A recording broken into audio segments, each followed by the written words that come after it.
Good morning students, मैं Rishiraj Yadav, team CLC के इस ऑनलाइन एंड डिजिटल प्लेटफॉर्म पर आप सभी का वेलकम करता हूं। आप डिफरेंट हार्मोन के बारे में पढ़ चुके हैं। सबसे पहले मैंने हार्मोन की डेफिनेशन बताई थी, हार्मोन के मैकेनिज्म बताई थी, हार्मोन की प्रॉपर्टीज बताई थी। उसके बाद हाइपोथैलेमस के हार्मोन बताए थे, फिर पिट्यूटरी के हार्मोन बताए, thyroid, parathyroid, thymus, adrenal gland, इसके अलावा ओवरीज, टेस्टिस, हार्ट के हार्मोन, जीआई ट्रैक्ट के हार्मोन, इसके अलावा किडनी के हार्मोन। इन सभी हार्मोन की हम अभी तक डिस्कशन कर चुके हैं और सभी हार्मोन के फंक्शन भी मैं आपको बता चुका हूं। हमारी एनसीईआरटी में 11th की में नहीं दिया हुआ, लेकिन ये 12th की एनसीईआरटी में दिया हुआ है। रोल ऑफ प्लेसेंटा, प्लेसेंटा का क्या रोल है, प्लेसेंटा की क्या भूमिका है। तो एक नजर बेटा जी प्लेसेंटा के ऊपर भी डाल लेते हैं और प्लेसेंटा क्या है थोड़ा सा मैं उसको एक्सप्लेन भी कर देता हूं, जिससे 12th क्लास में आपको पढ़ने में मींस 12th क्लास का जो पोर्शन पढ़ेंगे आप उसमें डिफिकल्टी नहीं आएगी। देखिए बेटा ध्यान से समझिए,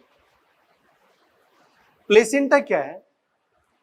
मदर और एम्ब्रियो के बीच में कनेक्शन है, मदर और एम्ब्रियो के बीच में कनेक्शन। इसी को ये भी बोलते हैं मदर और एम्ब्रियो के बीच में बैरियर्स का काम भी करता है। इन दोनों को कनेक्ट भी कर रहा है और बैरियर का काम भी कर रहा है। यहां से जितने भी नाइट्रोजिनस वेस्ट मटेरियल हैं वो यहां पर जा सकते हैं। यहां से ऑक्सीजन और यूजफुल प्रोडक्ट जो है वो मदर से यहां पर भी जा सकते हैं। तो ये दोनों पार्ट एक फॉर्म जो है इनकी है कनेक्शन की। और बैरियर का मतलब क्या है कि यहां का ब्लड यहां के ब्लड में आपस में मिक्स नहीं हो सकता। इसीलिए आपके दिमाग में आ रहा होगा कि एक साइड में आपने कनेक्शन भी बोला और बैरियर क्यों बोला। बैरियर का मतलब है एम्ब्रियो का मदर के अंदर ब्लड मिक्सिंग नहीं होनी चाहिए, और कनेक्शन का मतलब है यहां से ऑक्सीजन और न्यूट्रिएंट मॉलिक्यूल यहां जाने चाहिए, यहां से नाइट्रोजिनस वेस्ट मटेरियल मदर के अंदर आने चाहिए। क्लियर है प्लेसेंटा के बारे में। यह प्लेसेंटा तभी बनेगा जब प्रेगनेंसी डेवलप हुई है, मींस मदर के अंदर बच्चे का डेवलपमेंट स्टार्ट हुआ है तब। अदरवाइज प्लेसेंटा का निर्माण नहीं होता है, प्लेसेंटा का फॉर्मेशन नहीं होता है। क्लियर है मेरी बात। ह्यूमन बीइंग जो हैं उनके प्लेसेंटा को नाम दिया गया है हीमोकोरियल प्लेसेंटा, डेसिडुअस प्लेसेंटा या मेटाडिस्कोइडल प्लेसेंटा। इन सभी का मीनिंग क्या है एक एक करके समझेंगे। इसे टेम्पोरेरी एंडोक्राइन ग्लैंड भी कहा जाता है। जिस तरीके से मैंने आपको बताया था कार्पस ल्यूटियम भी टेम्पोरेरी एंडोक्राइन ग्लैंड की तरह काम करता है। तो ये भी टेम्पोरेरी एंडोक्राइन ग्लैंड है, मींस जब प्रेगनेंसी होगी तब ये डेवलप होगा। क्लियर। ये एंडोक्राइन ग्लैंड की तरह काम करेगा तो क्या क्या रिलीज कर रहा है, HCG। HCG stand for human chorionic gonadotropin. HPL human placental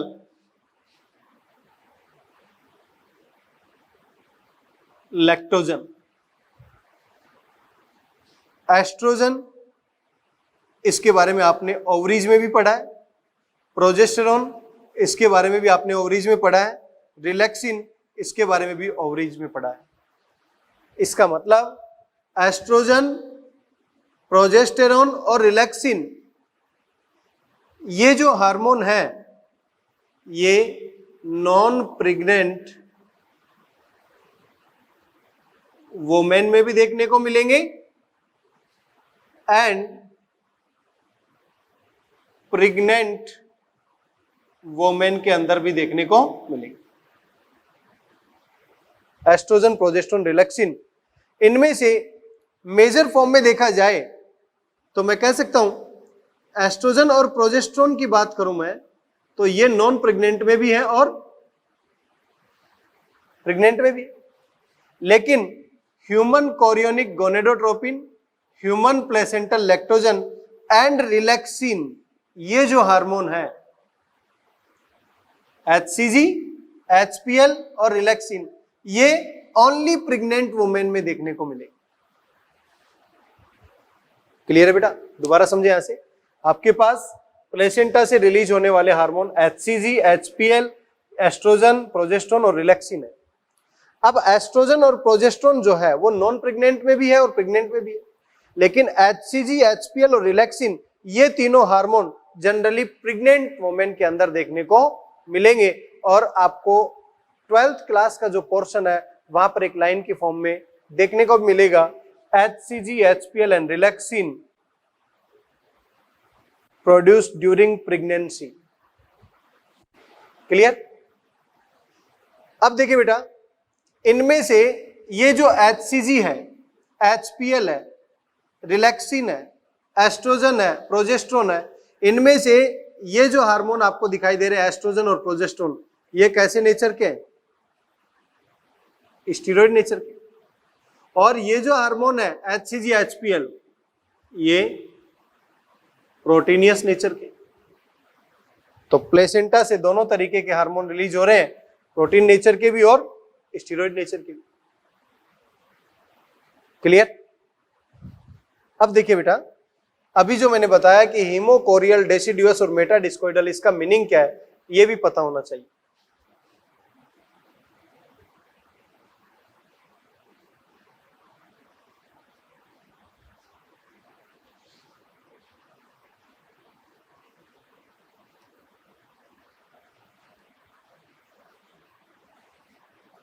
haemochorial का मतलब क्या है?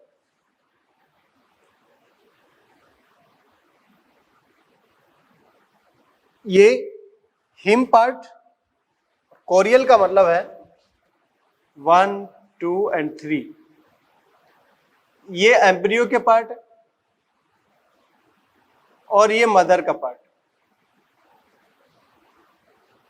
मदर का ये ब्लड वाला पार्ट हो गया, ये एम्ब्रियो के लेयर्स हो गई 1, 2, 3। अब यहां पर एम्ब्रियो का जो आउटर पार्ट है उसे बोलते हैं कोरियल, जो मिडल पार्ट है ये है कनेक्टिव टिश्यू, और जो ये इनर पार्ट है इसे बोलते हैं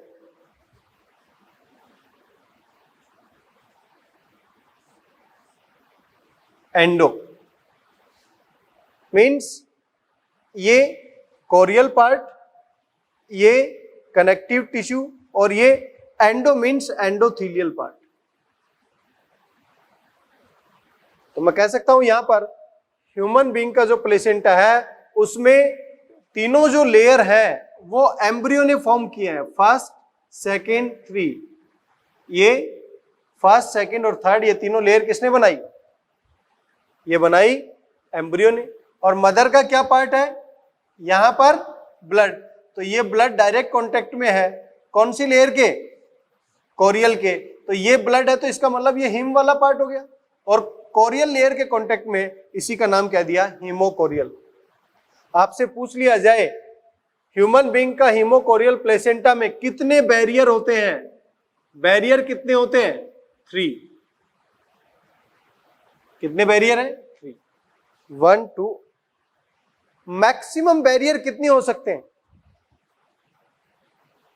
मदर और ये एम्ब्रियो, यहां पर भी तीनों लेयर है 1, 2, 3, और यहां पर भी तीनों लेयर। तो ऐसे में मैक्सिमम जो बैरियर है वो कितने हैं? 6। ऐसा ह्यूमन बीइंग में नहीं होता है, अदर एनिमल्स के अंदर देखने को मिल सकता है। इसे बोलते हैं एपिथीलियो कोरियल प्लेसेंटा। पूछ लिया जाए आपसे कि मैक्सिमम बैरियर कितने प्रेजेंट होते हैं प्लेसेंटा फॉर्मेशन में? 6। ह्यूमन बीइंग में कितने प्रेजेंट है? 3। तो ह्यूमन बीइंग में 100% जो रोल है वो एम्ब्रियो का होता है, मदर का प्लेसेंटा फॉर्मेशन में रोल नहीं है। मदर का ब्लड डायरेक्टली इस एम्ब्रियो के कांटेक्ट में होता है, जबकि एपिथेलियो कोरियल प्लेसेंटा में मैक्सिमम बैरियर कितने हैं? 6। 3 यहां पर है और 3 यहां पर। क्लियर? इसका मतलब तो पता लग गया, बैरियर के बेसिस पर हीमोकोरियल बोला। डेसिडियस क्यों बोला? जब भी बच्चे की डिलीवरी होती है, बच्चे का जन्म होता है, तो उस टाइम पर जैसे ही ये प्लेसेंटा रिमूव होगा तो मदर का पार्ट टूटकर भी बाहर आएगा और ऐसे में ब्लीडिंग होना शुरू हो जाती है। जहां पर ब्लीडिंग होना शुरू हो जाए वो है डेसिडुअस, और जहां पर इस तरीके की ब्लीडिंग या मदर का कोई भी पार्ट टूटकर बाहर नहीं आता हो तो उसे बोलते हैं नॉन डेसिडुअस। तो यहां पर कैसा है? डेसिडुअस। तो हीमोकोरियल, डेसिडुअस। मेटाडिस्कोइडल का मतलब यहां पर विलाई जो होती है वो इस तरीके से विलाई फॉर्म होती है, एक डिस्क की फॉर्म। पहले ऑल ओवर सरफेस पर होती है, लेकिन जब मदर और एम्ब्रियो के बीच में कनेक्शन बन जाता है तो यहां पर केवल एक ही एंड के ऊपर जाकर विलाई देखने को मिलेंगे। तो ये मेटा वर्ड क्यों नाम दिया? मेटा मीन्स बाद में, डिस्कोइडल डिस्क की फॉर्म में यहां पर विलाई डिस्ट्रीब्यूट है, विलाई प्रेजेंट होती है। तो ह्यूमन बीइंग का प्लेसेंटा कौन सा होता है? हीमोकोरियल, डेसिडुअस या मेटा डिस्कोइडल टाइप का। ह्यूमन बीइंग में जो ये प्लेसेंटा है क्या काम कर रहा है? मदर और एम्ब्रियो के बीच में बैरियर या कनेक्शन का काम कर रहा है।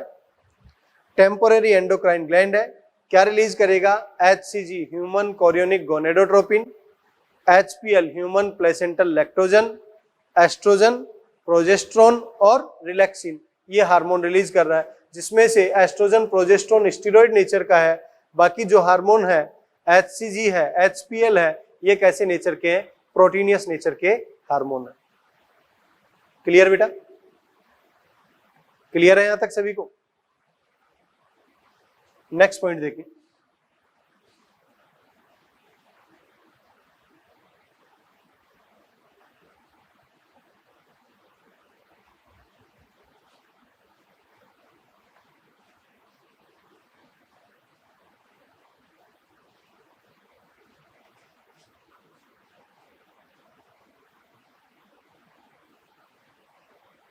ठीक है बेटा, आपने एस्ट्रोजन का रोल ओवरीज में पढ़ लिया था, प्रोजेस्ट्रोन का रोल भी ओवरीज में पढ़ लिया था, रिलैक्सिन का रोल भी ओवरीज में पढ़ लिया था। तो एस्ट्रोजन का फंक्शन पता है आपको, प्रोजेस्ट्रोन का भी पता है, रिलैक्सिन का भी पता है। HCG और HPL का नहीं पता है तो उसकी भी हम यहां पर चर्चा कर लेते हैं। HCG means human chorionic gonadotropin, HPL means human placental lactogen. HPL name indicate कर रहा है human placenta lactogen. Lactogen means lactose से रिलेटेड है। Help feed the growing baby, इसका मतलब जो बच्चा ग्रो करेगा, जो यूट्रस के अंदर बच्चा पल रहा है, उसको न्यूट्रिएंट प्रोवाइड करता है, मीन्स उसको खाना देगा, उसको फीडिंग करवाएगा। कैसे फीडिंग कराएगा? Break down fat from the mother, mother के अंदर फैट का ब्रेक डाउन कर देता है, मीन्स फैट को तोड़ देता है, to provide fuel for the growing baby. जो बच्चे का ग्रोथ पॉसिबल हो रहा है यूट्रस के अंदर, मदर की बॉडी से ब्रेक डाउन को, मदर की बॉडी से फैट को ब्रेक डाउन किया और फैट को ब्रेक डाउन करके यहां पर ग्रोविंग बेबी के लिए फ्यूल की तरह वो काम करेगा। Means human placental lactogen growing baby के लिए फीडिंग की तरह काम करवाएगा। HCG क्या करता है? Support the ovarian corpus luteum. इसका मतलब ये कार्पस ल्यूटियम जो है इसको मेंटेन करने का काम करेगा। एक टेस्ट होता है प्रेगनेंसी टेस्ट, जिसे बोलते हैं ग्रेविडेक्स टेस्ट। उस टेस्ट को आइडेंटिफाई करने के लिए भी HCG की मदद चाहिए होती। जब भी ये पता लगाना है कि फीमेल प्रेग्नेंट है या नॉन प्रेग्नेंट है, तो प्रेगनेंसी डेवलप होती है, तो ऐसे में ग्रेविडेक्स टेस्ट करते हैं, तो वो HCG की हेल्प से टेस्ट पॉजिटिव आ जाता है। कैसे देखें, हमारे पास में एक किट होती है, इस किट को बोल रहे हैं फॉर एग्जाम्पल प्रेगा न्यूज किट। ये प्रेगनेंसी को चेक करने में यूजफुल है। इसके पास यहां पर एक ड्रॉपर होता है और यहां पर एक वेल बना हुआ होता है, यहां पर लाइनिंग्स होती है। जिस भी मदर के अंदर ये चेक करना है कि वो प्रेगनेंसी में पॉजिटिव है या नेगेटिव है, तो उस मदर के यूरिन की 2-3 ड्रॉप्स ले ली जाती है। मैंने आपको बताया बॉडी के अंदर यदि हार्मोन फॉर्मेशन हो रहा है तो वो यूरिन के थ्रू बाहर भी आएगा। तो मदर के अंदर 2-3 ड्रॉप क्या लिया हमने, यूरिन का लिया, और इस ड्रॉपर से उसको यहां पर पुट कर दिया। ये यहां पर मूव करके ये फर्स्ट लाइन जो है इसको पिंक कर देता है। यदि फर्स्ट लाइन पिंक है तो टेस्ट क्या रहेगा, नेगेटिव। और जैसे जैसे सेकंड लाइन भी पिंक आना शुरू हो जाएगी तो टेस्ट क्या हो जाएगा, पॉजिटिव। इसका मतलब फर्स्ट लाइन यदि पिंक है तो प्रेगनेंसी अब्सेंट, और यदि सेकंड लाइन भी पिंक आ गई तो इसका मतलब प्रेगनेंसी प्रेजेंट। तो ऐसे केस में ग्रेविडेक्स टेस्ट में हम HCG के बारे में पता लगाते हैं कि HCG जो है, तो ये HCG जो है ये प्रेगनेंसी टेस्ट में हेल्पफुल है, ग्रेविडेक्स टेस्ट में हेल्पफुल है। HCG का मेन रोल क्या है, ये ओवेरियन कार्पस ल्यूटियम जो है इसको सपोर्ट कर रहा है। अब आपको ये भी पता होना चाहिए कार्पस ल्यूटियम क्या है, ये मैं बता चुका हूं कार्पस ल्यूटियम। एक बार ये भी देख लेते हैं ओवेरियन कार्पस ल्यूटियम को डायग्राम की फॉर्म में, तो ये आसानी से और समझ में आ जाएगा आपको। यदि HCG ओवेरियन कार्पस ल्यूटियम को मेंटेन करेगा तो आपको पता है कार्पस ल्यूटियम क्या करेगा, प्रोजेस्टेरोन सीक्रेट करेगा और स्मॉल अमाउंट में एस्ट्रोजन भी करेगा। तो ये प्रेगनेंसी को लंबे टाइम तक मेंटेन करने का काम करेगा। तो देखिए ओवेरियन कार्पस ल्यूटियम क्या है।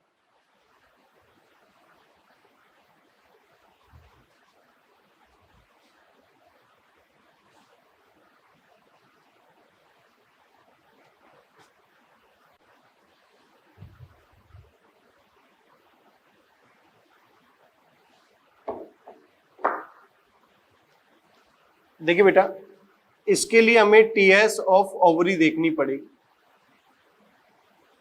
क्योंकि हम यहाँ ओवेरियन कार्पस ल्यूटियम की बात कर रहे हैं। तो कुछ इस तरीके से डायग्राम देखने को मिलेगा।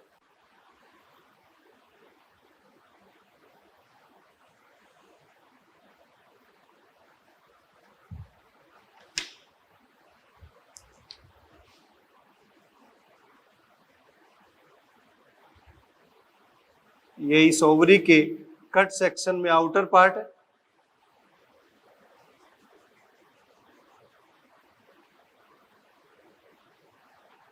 और आउटर पार्ट में इस तरीके से आपको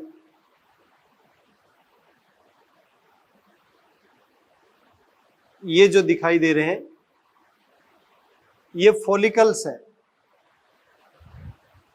इसको बोलते हैं प्राइमरी फॉलिकल, इसको बोल रहे हैं सेकेंडरी फॉलिकल, इसको बोल रहे हैं टर्सरी फॉलिकल, और यहां पर जो फॉलिकल बनेगी उसे बोल रहे हैं ग्राफियन फॉलिकल। अब जो ये ग्राफियन फॉलिकल है, ये ग्राफियन फॉलिकल जैसे रप्चर होगी इस तरीके से, तो यहां पर बाहर की तरफ सेकेंडरी ओसाइट बाहर आ जाएगी, और जो ये रप्चर्ड पार्ट है जो डैमेज हो गया है, ये क्या बना लेगा, कार्पस ल्यूटियम। और कार्पस ल्यूटियम भी प्रेगनेंसी यदि प्रेजेंट है तो लंबे समय तक ये कार्पस ल्यूटियम मेंटेन रहेगा, और इसको मेंटेन करने का काम कौन कर रहा है, एचसीजी। और यदि प्रेगनेंसी अब्सेंट है तो धीरे धीरे ये कुछ टाइम के बाद में क्या हो जाएगा, डैमेज हो जाएगा। डैमेज होने के बाद इसी को क्या बोलते हैं, कॉर्पस एल्बिकेंस। तो देखिए बेटा, ये primary follicle, secondary follicle, tertiary follicle, और ये ग्राफियन फॉलिकल। ग्राफियन फॉलिकल को ही क्या बोलते हैं, मैच्योर फॉलिकल बोलते हैं। अब आपको पता है फॉलिकल को सबसे पहले डेवलपमेंट के लिए मैसेज कौन देगा, एफएसएच, फॉलिकल स्टिमुलाइजिंग हार्मोन, जो कहां का हार्मोन है, एंटीरियर पिट्यूटरी का। प्राइमरी, सेकेंडरी, टर्सरी, ये क्या होगी, ग्रोविंग फॉलिकल्स है। जितनी भी ग्रोविंग फॉलिकल है कौन सा हार्मोन रिलीज करेंगे, estrogen. It means estrogen ovarian hormone हो गया। ये जो कार्पस ल्यूटियम बना, ये कार्पस ल्यूटियम येलो कलर में होगा, क्या रिलीज करेगा, प्रोजेस्टेरोन, प्रोजेस्टेरोन। कार्पस एल्बिकेंस ये व्हाइट कलर में। अब आप जरा ये देखें, एफएसएच ने फॉलिकल डेवलप करवाई, ग्रोविंग फॉलिकल ने एस्ट्रोजन रिलीज किया, तो इस ग्राफियन फॉलिकल को रप्चर किसने किया, ग्राफियन फॉलिकल को तोड़ा किसने, एलएच ने। एलएच किसका हार्मोन है, एंटीरियर पिट्यूटरी का। तो मैं कह सकता हूं इस सीक्वेंस में सबसे पहले क्या चाहिए, एफएसएच, फिर क्या चाहिए, एस्ट्रोजन, फिर क्या चाहिए, एलएच, फिर क्या चाहिए, प्रोजेस्टेरोन। और ये हार्मोन का सीक्वेंस में पहले भी बता चुका हूं, मेस्ट्रुअल साइकिल में सेम यही हार्मोन का सीक्वेंस होता है। और मेस्ट्रुअल साइकिल कब काम आएगा, जब इस तरीके से ओवेरियन साइकिल चलेगा तब। तो ओवेरियन साइकिल, ये डिफरेंट हार्मोन अलग अलग लेवल पर चल रहे हैं। जैसे ही कार्पस ल्यूटियम डैमेज हो गया, कार्पस एल्बिकेंस में चेंज हुआ, तो मैं कह सकता हूं प्रोजेस्टेरोन का सिक्रेशन क्या होगा, डिक्रीज करेगा। जैसे डिक्रीज करेगा तो menstrual cycle means menstrual cycle की फर्स्ट फेज मेंसेस स्टार्ट हो जाएगी। तो ओवरी के टीएस में आपको यह पता लग गया फॉलिकल्स क्या क्या है। ग्राफियन फॉलिकल रप्चर होगी तो एलएच की रिक्वायरमेंट होगी, और जो ये कार्पस ल्यूटियम बना इसी को मैं कह सकता हूं ओवेरियन कार्पस ल्यूटियम। तो इसकी मेंटेनेंस में एचसीजी हेल्प करता है। एचसीजी यदि बनना शुरू हो गया तो लंबे समय तक कार्पस ल्यूटियम मेंटेन रहेगा। क्वेश्चन पूछा भी जाता है, यदि प्रेगनेंसी में शुरुआती जो 3 मंथ होते हैं, फर्स्ट ट्राइमेस्टर जिसे बोलते हैं, उस फर्स्ट ट्राइमेस्टर में ओवरी को रिमूव कर दिया जाए तो क्या होगा। ओवरी को रिमूव कर दिया जाएगा तो ऐसे केस में अबॉर्शन हो जाएगा, गर्भपात हो जाएगा। मीन जो बच्चे का डेवलपमेंट हो रहा था वो बच्चा रिमूव हो जाएगा। लेकिन यदि फर्स्ट ट्राइमेस्टर के बाद में यदि आप फीमेल की ओवरी को हटा देते हो तो उस बच्चे पर कोई प्रभाव नहीं पड़ेगा, क्योंकि अब प्लेसेंटा जो है वो मेजर फॉर्म से काम करना शुरू कर देगा और वो हार्मोन रिलीज करना शुरू कर देगा।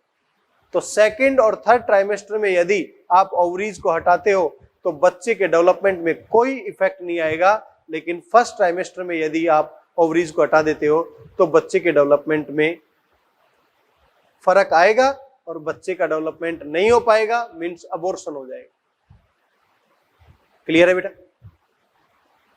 क्लियर है? तो मैं एक बार संक्षिप्त रूप में बता देता हूं या समराइज करके बता देता हूं। अभी तक हमने कौन कौन से ग्लैंड्स के बारे में स्टडी किया है और किस तरीके के क्वेश्चन जनरेट होते हैं उसके बारे में भी।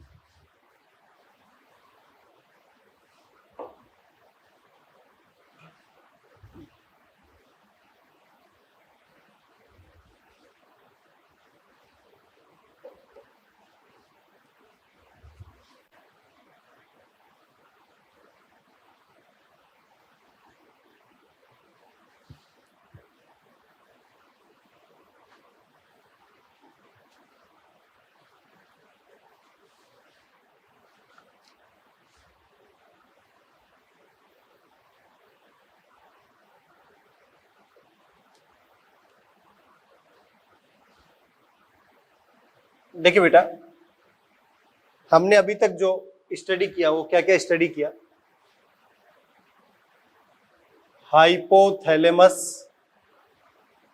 हो चुका है,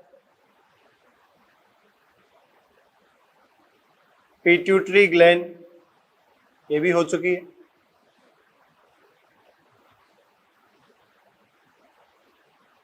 थायराइड ग्लैंड ये भी हो चुकी है, पैराथायरॉइड ग्लैंड ये भी हो चुका है,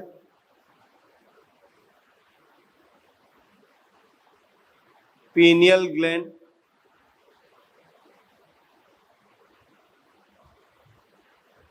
thymus gland,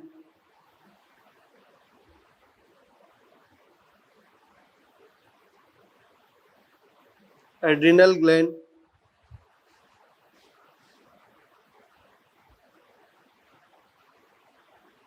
liver, GI tract,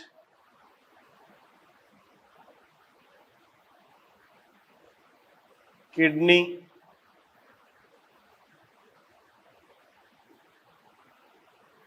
heart, ovaries,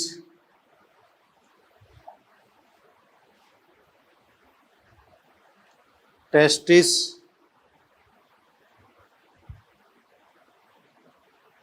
placenta. Hypothalamus के हार्मोन रिलीजिंग और इनहिबिटिंग दो प्रकार के थे। पिट्यूटरी के हार्मोन, एंटीरियर पिट्यूटरी की बात करूं तो FSH, LH, prolactin,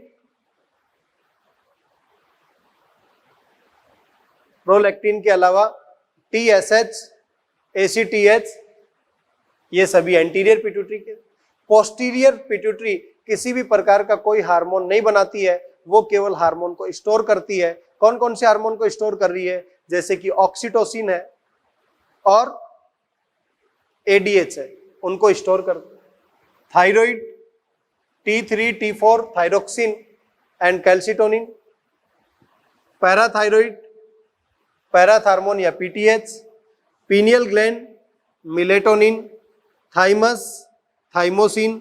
adrenal gland, adrenal cortex का जो पार्ट है, mineralocorticoid, glucocorticoid, sex corticoid. Adrenal medulla part है वो है कैटेकोलामाइन्स या emergency hormone. Liver, angiotensinogen. GI tract, gastrin, secretin, enterogastrone या GIP and cholecystokinin. Kidney, renin and erythropoietin. Heart, ANF. Ovaries, estrogen, progesterone, relaxin. Testis, androgen, testosterone. Placenta, HCG, HPL, estrogen, progesterone and relaxin. ये सभी hormone. Clear? इन सब की बातें हम कर चुके हैं। तो देखिए बेटा, कुछ एनसीईआरटी में क्वेश्चन दे रखे हैं, एक बार उन क्वेश्चन पे नजर डाल लेते हैं जिससे हमें पता लग जाएगा कि यहाँ चैप्टर में क्या क्या स्टडी किया हमने।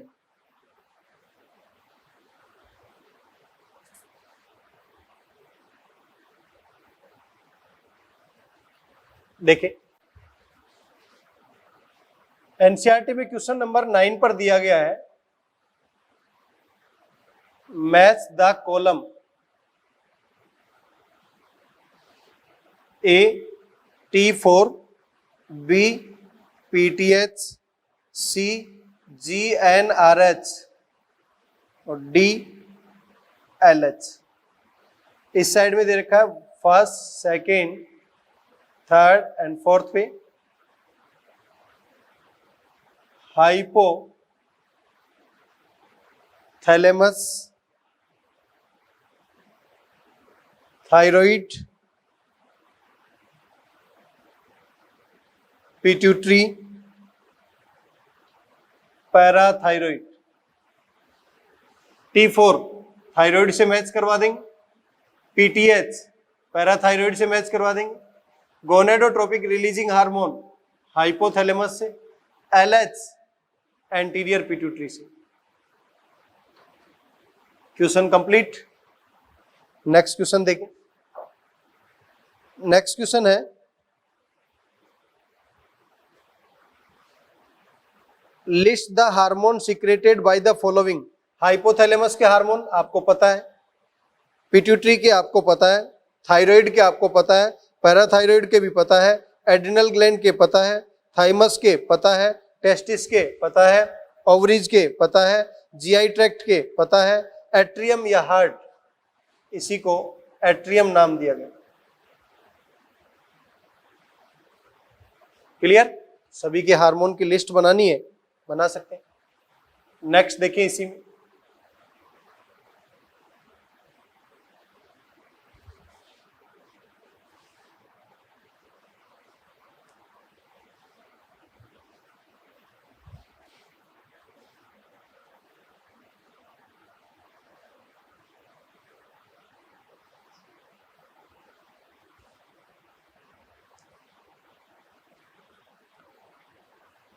नेक्स्ट क्वेश्चन है, हार्मोन दिए गए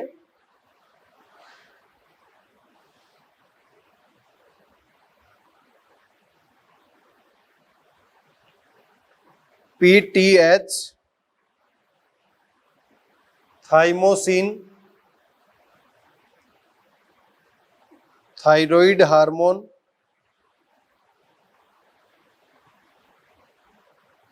एंड्रोजन, इंसुलिन, ग्लूकागोन,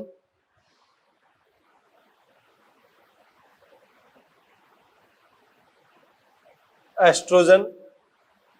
और ये कहा गया है जो हार्मोन दिए गए हैं इनके ऊपर शॉर्ट नोट्स लिखिए।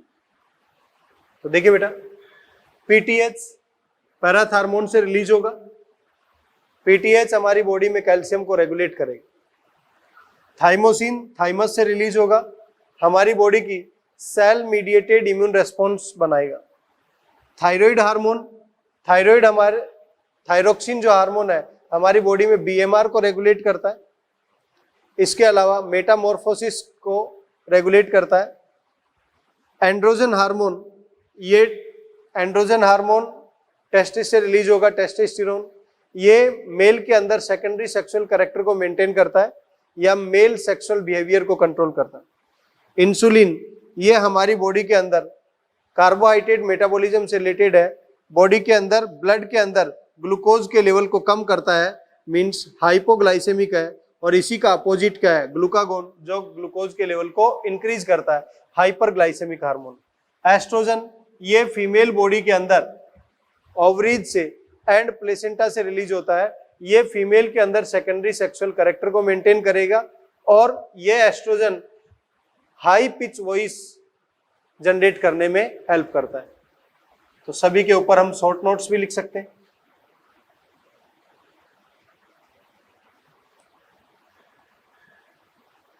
नेक्स्ट देखिए,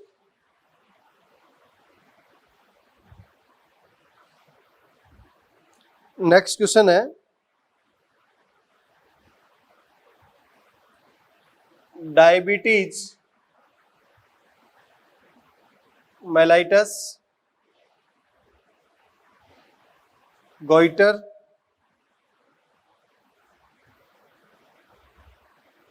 क्रेटिनिज्म, इनके बारे में पूछा गया। ये क्या है?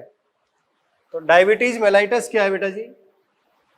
इंसुलिन की डेफिशिएंसी की वजह से डायबिटीज मेलाइटस होगा। गोइटर थायरोक्सिन में आयोडीन जो है उसकी डेफिशिएंसी से होगा।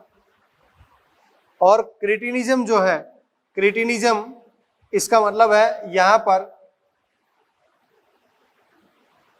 थायरोक्सिन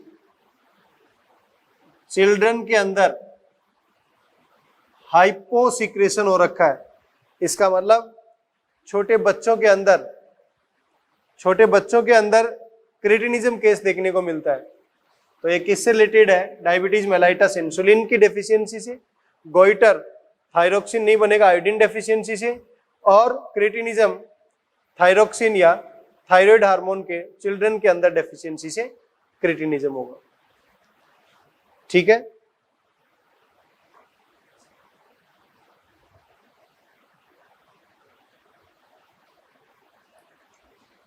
नेक्स्ट क्वेश्चन देखिए क्या है।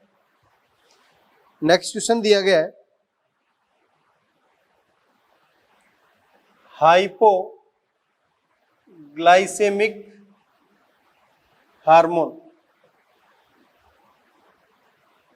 Hyper glycaemic hormone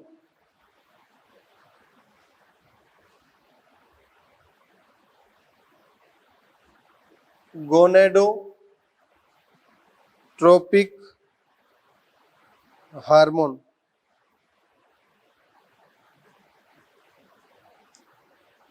hypercalcemic hormone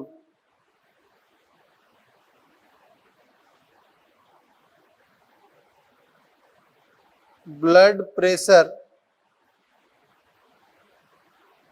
lowering hormone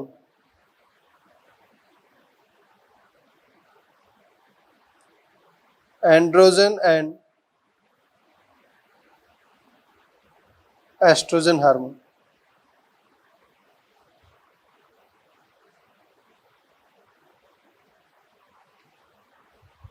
hypoglycemic means क्या कह सकते हैं? ग्लूकोज के लेवल को कम करेगा।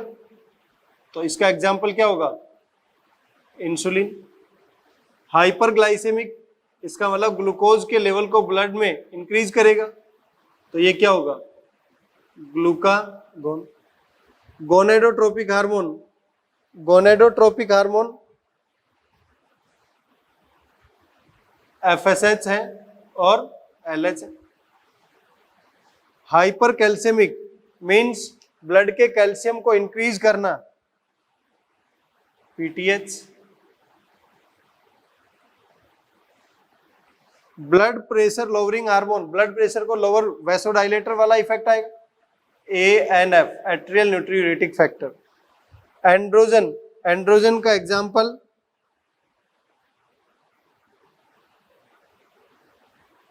टेस्टोस्टेरोन। क्लियर? इस तरीके का भी क्वेश्चन एनसीईआरटी में दिया गया है, कर सकते हैं सभी। नेक्स्ट पॉइंट देखिए बेटा,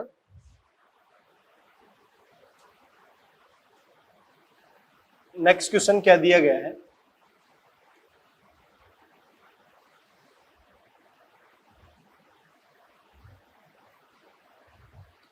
नेक्स्ट क्वेश्चन दिया गया है डिफाइन द एक्सोक्राइन ग्लैंड। इसको डिफाइन करना है। एंडोक्राइन ग्लैंड, इसको डिफाइन करना। हार्मोन्स, इसको डिफाइन करना। देखिए, एक्सोक्राइन ग्लैंड कौन सी होती है? जिनके पास डक्ट प्रेजेंट होती है। एंडोक्राइन क्या होती है? डक्ट अब्सेंट होती है। हार्मोन क्या होते हैं? ये नॉन न्यूट्रिएंट केमिकल है जो ट्रेस अमाउंट में रिलीज होते हैं, मीन्स बहुत कम अमाउंट में रिलीज होंगे, एंड इंटर सेलुलर मैसेंजर की तरह बिहेव करते हैं। क्लियर? तो तीनों को डिफाइन कर सकते हैं कि एक्सोक्राइन ग्लैंड ऐसी ग्लैंड हमारी बॉडी में जहां पर डक्ट प्रेजेंट होती है। तो एक्सोक्राइन ग्लैंड में कौन कौन है? फॉर एग्जांपल लीवर है, सलाइवरी ग्लैंड है। एंडोक्राइन ग्लैंड कौन सी है? जहां पर डक्ट नहीं होंगे, फॉर एग्जांपल थायराइड है। और हार्मोन नॉन न्यूट्रिएंट केमिकल जो फर्स्ट मैसेंजर की तरह बिहेव करते हैं और ट्रेस अमाउंट में रिक्वायर्ड है, मींस इंटरसेलुलर मैसेंजर की तरह काम कर रहे हैं। क्लियर? नेक्स्ट एक क्वेश्चन दिया गया है, diagrammatically indicate the location of various endocrine gland in our body. मैंने सबसे पहले लेक्चर में आपको एक डायग्राम बना के दिया था कि हाइपोथैलेमस कहां पर है ह्यूमन बॉडी में, पीनियल ग्लैंड कहां पर है, थाइमस कहां पर है, पैनक्रियाज कहां पर है, टेस्टिस कहां पर है, ओवरीज कहां पर है, एड्रिनल ग्लैंड कहां पर है। तो उसी डायग्राम को आप शो कर सकते हैं। तो इस तरीके से एनसीईआरटी के लास्ट पोर्शन में जितने भी क्वेश्चन दे रखे थे मैंने लगभग सभी डिस्कस कर लिया आपसे। क्लियर? क्लियर है यहां तक सभी को?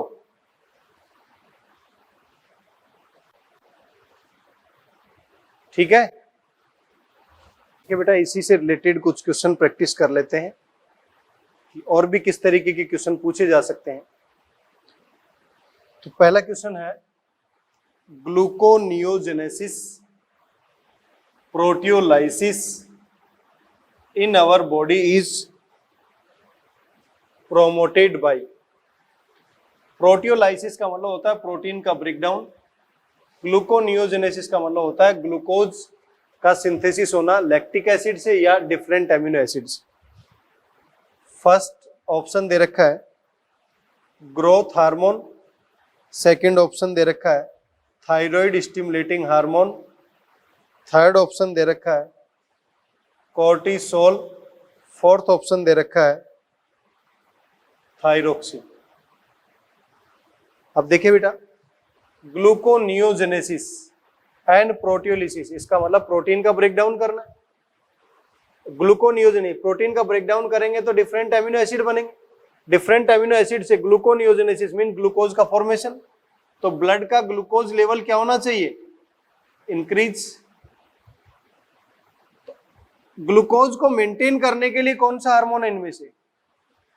थायरोक्सिन है या ग्रोथ हार्मोन है या टीएसएच है या कोर्टिसोल है? कोर्टिसोल है, क्योंकि ये एक क्या है? ग्लूकोकोर्टिकोइड है।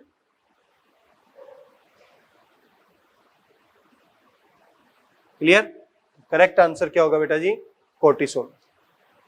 नेक्स्ट देखिए, which regulate cell division, protein synthesis and growth of the bone. देखो यहां पर बोन की ग्रोथ से रिलेटेड है, protein synthesis means protein formation से, और सेल डिवीजन से रिलेटेड है। तो इसके लिए क्या क्या ऑप्शन दिए गए हैं वो देखें। फर्स्ट ऑप्शन है प्रोलैक्टिन, सेकंड ऑप्शन है सोमेटोट्रोपिक हार्मोन, थर्ड ऑप्शन है thyroid stimulating hormone, fourth option है मिलेनोसाइट स्टिमुलेटिंग हार्मोन एमएसएच। देखिए, which regulate cell division and protein synthesis, इसका मतलब प्रोटीन सिंथेसिस करवा रहा है। इससे पहले वाले में प्रोटीन का ब्रेकडाउन हुआ था, यहां पर प्रोटीन सिंथेसिस होगा। Growth of bone, protein synthesis होगा तो प्रोटीन का डिपोजिशन होगा और बोन की ग्रोथ मींस बोन की लेंथ बढ़ जाएगी। लेंथ से रिलेटेड क्या होता है? Growth hormone. ग्रोथ हार्मोन क्या प्रोलैक्टिन है क्या? No. TSH? No. MSH? No. Somatotropic hormone को ही क्या बोलते हैं? Growth hormone. करेक्ट आंसर क्या होगा? सोमेटोट्रोपिक हार्मोन। नेक्स्ट है, which of the following is not involve in sugar metabolism. Option दे रखे हैं, फर्स्ट ऑप्शन है इंसुलिन, सेकंड ऑप्शन है ग्लूकागोन, थर्ड ऑप्शन है कोर्टिसोल, फोर्थ ऑप्शन है एल्डोस्टेरोन।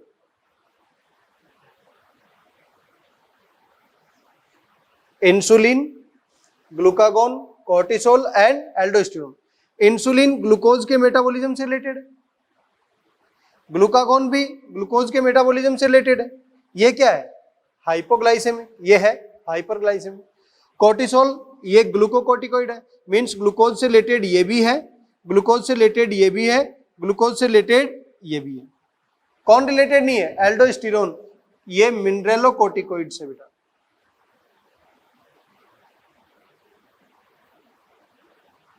क्लियर? तो which is not involve, it means correct answer क्या होगा? 4। क्लियर? नेक्स्ट क्वेश्चन देखें।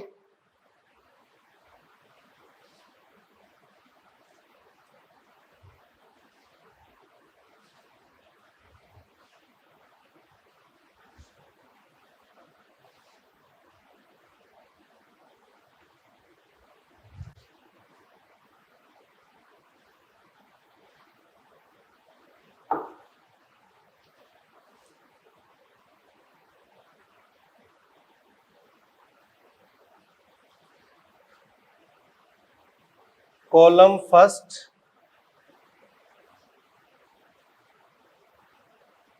Column second.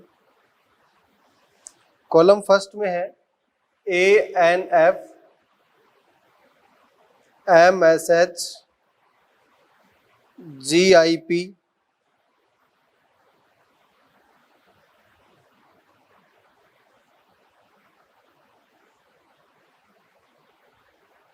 देखिए कॉलम सेकंड में है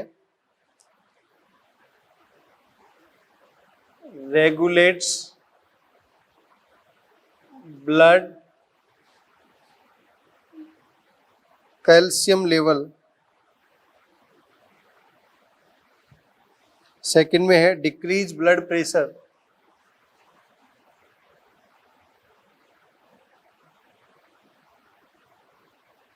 नेक्स्ट है पिगमेंटेशन।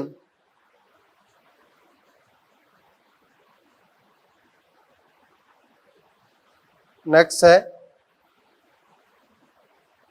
Inhibit gastric secretion. देखिए बेटा यहां पर फुल फॉर्म नहीं दे रखी, यहां पर शॉर्ट फॉर्म दे रखी ANF। ANF means atrial natriuretic factor. MSH melanocyte stimulating hormone. GIP gastric inhibitory peptide. C means calcitonin. अब देखिए ANF क्या करता है? ब्लड प्रेशर को डिक्रीज करता है, इससे मैच करवा देंगे। मिलेनोसाइट क्या करता है? मिलेनोसाइट पिगमेंटेशन से रिलेटेड होता है। Gastric inhibitory peptide gastric secretion को इनहिबिट करेगा। और CT कैल्सिटोनिन क्या करेगा? कैल्शियम, ब्लड कैल्शियम लेवल को रेगुलेट करने का काम करेगा। क्लियर? नेक्स्ट देखिए।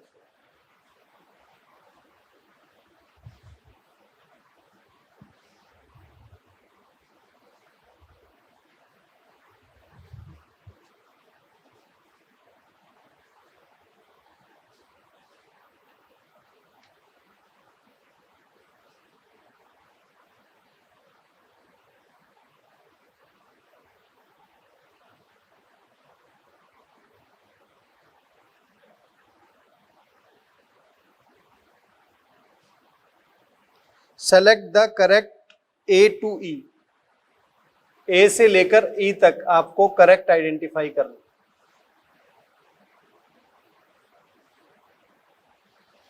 First, second, third and fourth. First पे यहां पर है A, फिर B, फिर C, फिर D और फिर E। यहां पर है फर्स्ट ऑप्शन में अल्फा, बीटा, बीटा, बीटा, यहां पर है beta alpha alpha alpha. C में है glucagon, cortisol cortisol, glucagon. D में है hypoglycemia, hyperglycemia, hypoglycemia, hyperglycemia. और ई पॉइंट पर है hypoglycemia, hyperglycemia, hypoglycemia, hyperglycemia. इनमें से करेक्ट आइडेंटिफाई करना है, लेकिन यहां पर दिया हुआ है क्वेश्चन की फॉर्म में islet of Langerhans has different cells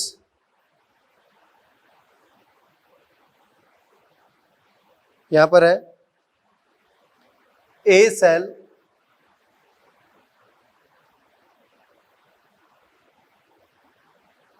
यहां पर है insulin,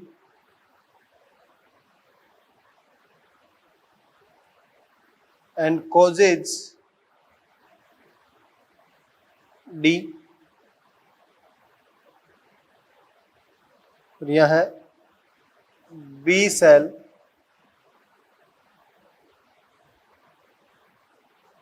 secret C and causes E। देखिए बेटा, क्वेश्चन बहुत अच्छा क्वेश्चन दिया गया है, ध्यान से समझे इसको। यहां पर ए से ई तक आइडेंटिफाई करना है। यहां पर कुछ दिया गया ए बी सी डी और ई। क्वेश्चन ये है, तो पहले हम क्वेश्चन को देख लेते हैं। आइलेट ऑफ लैंगरहैंस, इसका मतलब ये किसकी बात कर रहा है? पैनक्रियाज की बात कर रहा है। हैज डिफरेंट सेल, इसका मतलब पैनक्रियाज में कौन कौन सी सेल है? अल्फा है, बीटा है, गामा या डेल्टा है, या पीपी सेल है। ए सेल का मतलब है इंसुलिन रिलीज कर रहा है, तो ए सेल यहां पर कौन सी होगी? ए का मतलब यहां पर बीटा सेल की बात कर रहा है। इसका मतलब ए पर बीटा होना चाहिए। इसका मतलब पहला ऑप्शन तो गलत हो गया, बीटा तो इनमें ही है। B cell secrete and causes E. पहले ये देख लेते हैं, ए इंसुलिन, इंसुलिन क्या कॉज करेगा? ग्लूकोज लेवल को कम करेगा। तो डी पॉइंट कहां पर है? D A. डी पॉइंट ये है, तो ऑब्वियसली आपको ये पता होना चाहिए इंसुलिन ग्लूकोज लेवल को कम करता है, तो हाइपर ग्लाइसेमिक तो हो नहीं सकता है, तो ये पॉइंट भी गलत हो गया, तीसरा भी गलत हो गया। क्लियर है? ए का मतलब है बीटा सेल इंसुलिन रिलीज करेगा, तो वो क्या करेगा? डी पॉइंट मींस वो हाइपोग्लाइसेमिक कंडीशन, हाइपर तो कर नहीं सकता, इसलिए पहला ऑप्शन भी गलत हो गया, थर्ड भी गलत हो गया। अब यहां पर नेक्स्ट सेल कौन सी है? B cell. B cell secrete C और कॉजेज ई। अब आप ये देखें, हम यहां पर क्या कह सकते हैं? या तो वो अल्फा सेल होगी, या बीटा सेल होगी, गामा डेल्टा एपीपी सेल होगी। यहां पर बीटा सेल आ गई, हम यहां पर रख देते हैं अल्फा सेल। बी का नाम क्या है? Alpha cell. तो बी का नाम अल्फा सेल है, तो सेकंड ये भी सही है और यहां तक ये भी सही है। अब आप बताएं, बी सेल जो है वो अल्फा सेल है, सीक्रेट क्या करेगी? ग्लूकागोन, ग्लूकागोन, और ये ग्लूकोज लेवल को हाई करेगी। इसका मतलब सी पर ग्लूकागोन आना चाहिए और ई पर हाइपर ग्लाइसेमिक आना चाहिए। तो सी पॉइंट पर यहां कोर्टिसोल दिया गया, ये भी गलत हो गया। करेक्ट आंसर क्या होगा? 4। अब मैच करवा के देख लो, ए जो सेल है, ए लेबल कर रखा हुआ है बीटा सेल, बी सेल जो है वो अल्फा सेल है, क्या ग्लूकागोन सीक्रेट कर रही है? डी जो इफेक्ट है वो किसका है? इंसुलिन का, तो हाइपोग्लाइसेमिया। और ई जो इफेक्ट है वो है किसका है? ग्लूकागोन को, वो हाइपरग्लाइसेमिक। तो करेक्ट ऑप्शन कौन सा होगा?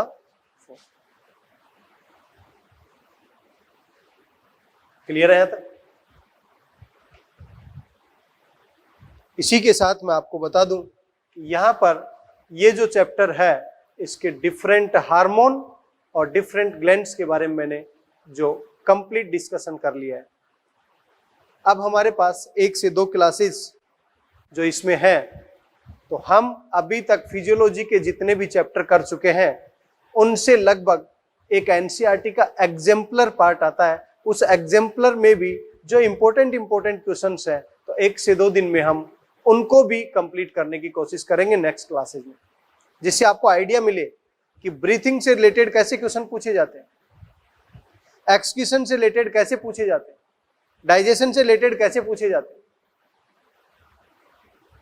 केमिकल कंट्रोल से कैसे पूछे जाते हैं, न्यूरल कंट्रोल से कैसे पूछे जाते हैं, लोकोमोशन एंड मूवमेंट से कैसे पूछे जाते हैं, मसल कॉन्ट्रैक्शन से कैसे पूछे जाते हैं। अभी तक इतने सारे हमने चैप्टर डिस्कस कर चुके हैं फिजियोलॉजी के। तो एग्जाम्पलर, एक एनसीईआरटी का एग्जाम्पलर आता है, उस एग्जाम्पलर में भी डिफरेंट क्वेश्चन दिए होते हैं और अच्छे क्वेश्चन दिए होते हैं, तो उनसे रिलेटेड बातें हम नेक्स्ट क्लास में करेंगे। आज के लिए इतना ही। Thank you so much.